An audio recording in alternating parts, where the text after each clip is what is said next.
Hi, it's Donna Guest, the Lazy Scrapbooker, and welcome to this month's edition of the Savvy Scrapbookers. That's where my friends Debbie Martin, Nicole So, and I take one paper pack and one sticker pack, divide it up, and create a total of 6 pages.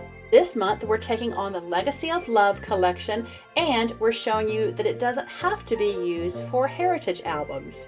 I'm using it for a day around Camden Yards in Baltimore, Maryland. And these pages are fast and easy. Let's get started. Here are the materials we'll need to create my 2-page layout. First, I have these 4 pieces of paper, this kind of brown paper with the stripes on the back. We're just going to use one side of this one, and then this beautiful floral paper. Then we have the black paper. We'll use a little bit of that and a little bit of this on the other side. And then this gorgeous argyle paper. And I'm just using the argyle side. Then for stickers, I got this assortment. And the main piece that we are going to use, and this time the stickers are kind of important, these look like the sides of a film strip, and I'm going to treat them like that with some pictures. So I did get those 2 border stickers, and then these stickers here. I'm keeping it simple, and here are the tools you'll need for this layout. That is it, your trimmer and your tape runner, and I'll be using Repositionable. Okay, maybe a multi-tool. Okay, maybe scissors, just in case. This layout is super fast and simple. So we're going to use these 2 pages as our background, so let's put them aside. And now I'll show you the very easy cuts to make. First, let's take this floral page, and we're going to cut off 2 3/4 inches. Then we're going to take the black paper, and we're going to make these cuts. First at 2 inches.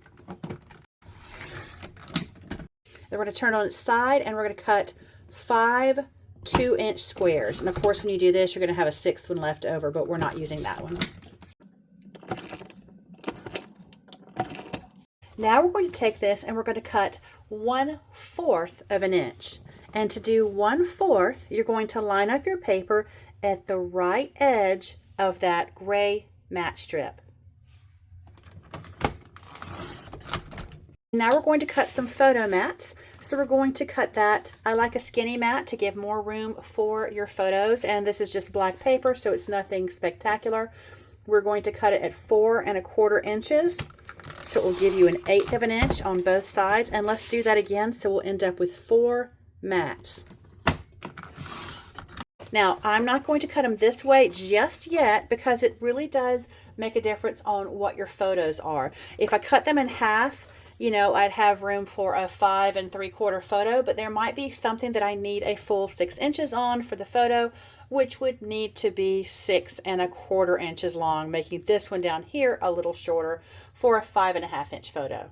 So I'll see what I've got first. That was so simple. So now we are going to assemble our pages. Now, again, these little border strips are key here. So I realize you may not have these if you're doing this with another collection.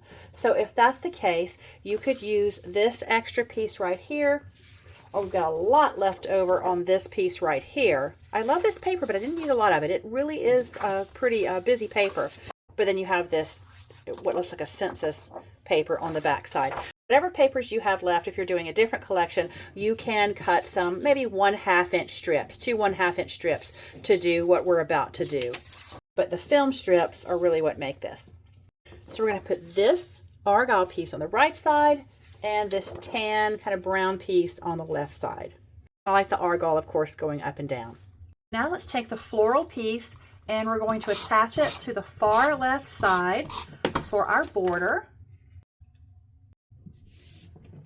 And then to really emphasize that edge right there, we're going to attach this 1/4 inch strip. So I'll either need a silicone mat or something like that to apply the repositionable tape runner, or you can certainly use the mini tape runner as well. I love that one.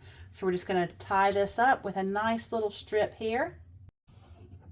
Now we're going to take our 5 squares that we made, and we're going to place them. I'm going to put a dark one in the middle, and they are 2-inch squares, so these are easy to center.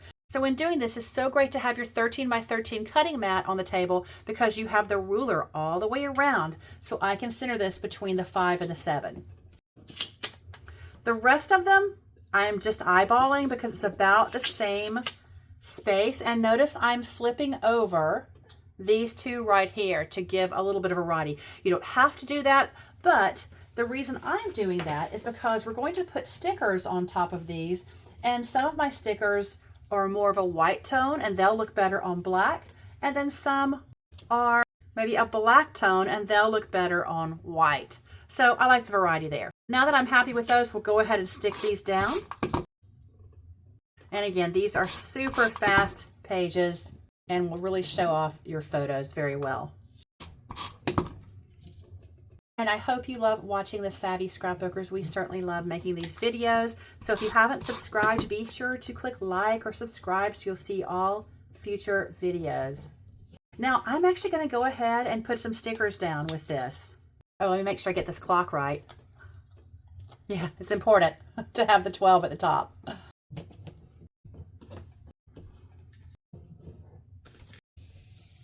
Okay, so we have a nice fun little border over there. Now, let's work on this part right here because this is the main thing. Now, with these stickers, the most challenging part is getting them off and getting all these little black pieces to stay, because we don't want those. We want the holes like a film strip coming through. I've got to use this multi-tool on every single one.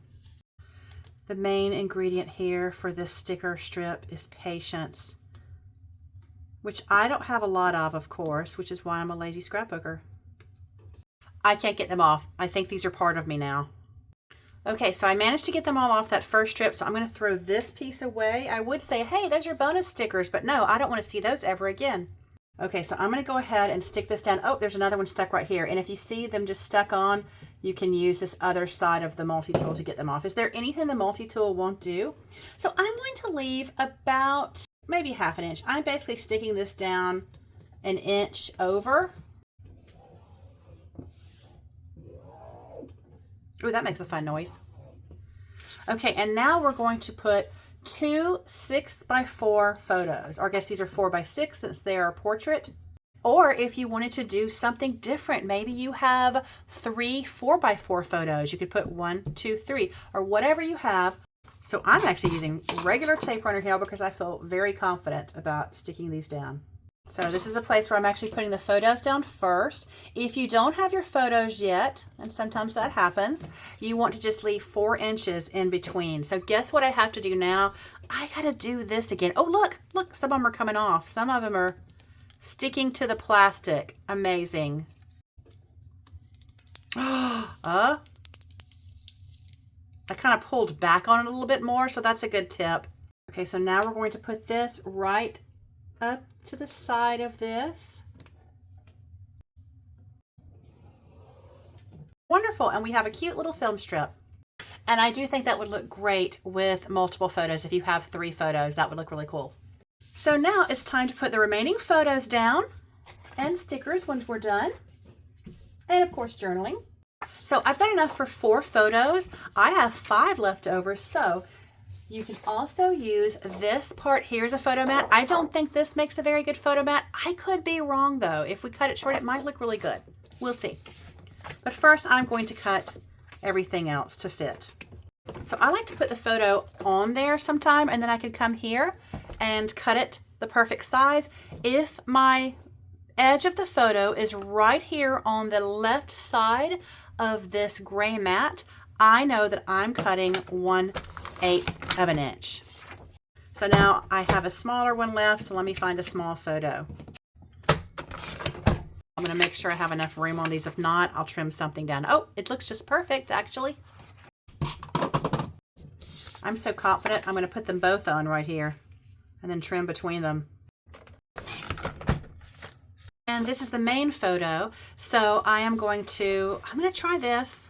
Yeah, I kind of like that. I think that will look actually fantastic. So let's do this as another photo mat, especially since it's going against this tan paper. So our photos are matted, and now the fun part of arranging them, adding our stickers and our journaling.